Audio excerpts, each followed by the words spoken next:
इशारों को समझने के लिए प्रज्ञा की जरूरत होती है।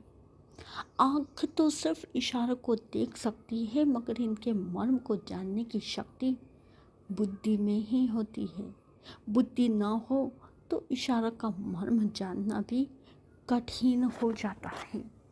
और वैसे कहा भी जाता है कि अक्लमंद व्यक्ति यानी बुद्धि बल जिसके पास है वह मानव हर असंभव कार्य को भी संभव बना देता है। बुद्धि से बड़ा कोई बल इस दुनिया में नहीं है। और जिसके पास में बुद्धि रूपी संपदा होती है वो इस दुनिया में कभी भी गरीब नहीं होता। मानव को अपनी बुद्धि का जहाँ विकास करना चाहिए वहीं बुद्धिमान व्यक्ति का आदर सत्कार भी करते रहना चाहिए। इसी परिप्रेक्ष्य में नंदी सूत्र के अंदर 4 बुद्धियां प्रभु महावीर ने बताई, जिसमें सर्वप्रथम है औत्पाती की बुद्धि। औत्पाती की बुद्धि उसे कहते हैं जो किसी भी तरह का नया प्रश्न, नई समस्या, नई वस्तु, विषय आदि जो न कभी पहले सुना है, ना देखा है, ना जाना है, ना समझा है, उसके उत्पन्न होने पर तत्काल अकाट्य समाधान ढूंढ निकालती है। यह बुद्धि ऐसी उर्वरा धरती सी है जिसमें प्रतिपल नव पल्लवन होता रहता है। आसमान में जो तारे चमक रहे हैं उनमें कोई नवीनता नहीं है।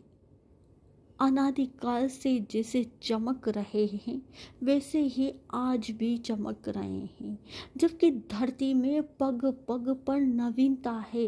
कहीं रत्न आदि निकल रहे हैं, कहीं जल निकल रहे हैं, कहीं फसलें उग रही हैं, कहीं फल फूल आदि पल्लवित पुष्पित हो रहे हैं।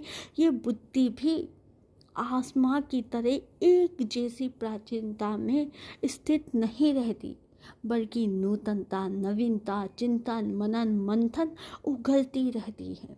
समस्याएं कितनी भी जटिल क्यों ना हो, ये बुद्धि यानी औत्पत्ति की बुद्धि चुटकी में उनका हल ढूंढ निकल देती है। बीरबल, अभय कुमार, तेनालीराम आदि की औत्पत्तिक बुद्धि के किस्से इतिहासों में भरे पड़े हैं, इतिहास में प्रसिद्ध हो गए हैं। ये बुद्धि गुरु बनकर के हमारा रास्ता रोशन करती है। इस बुद्धि की प्राप्ति में वर्तमान का शिवशम कम और पिछले जन्मों का शिवशम अधिक होता है। निरंतर ज्ञान में उपयोग रखने से ये बुद्धि उत्पन्न होती है। निरंतर नव चिंतन करते रहना, नव मंथन करते रहना, बड़ों का मान सम्मान रखना, बड़ों के प्रति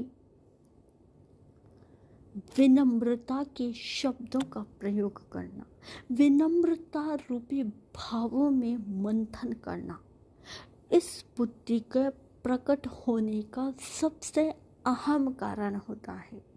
जो व्यक्ति अहंकारी होता है, जिस व्यक्ति के अंदर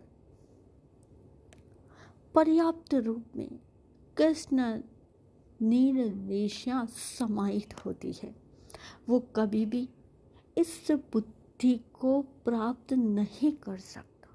यानी औत्पत्तिक बुद्धि उसी व्यक्ति को प्राप्त हो सकती है, वो ही अकाट्य समाधान ढूंढ निकाल सकता है, जिसके मनोमंथन में किसी भी प्रकार की राग द्वेष की ग्रंथियां नहीं होती।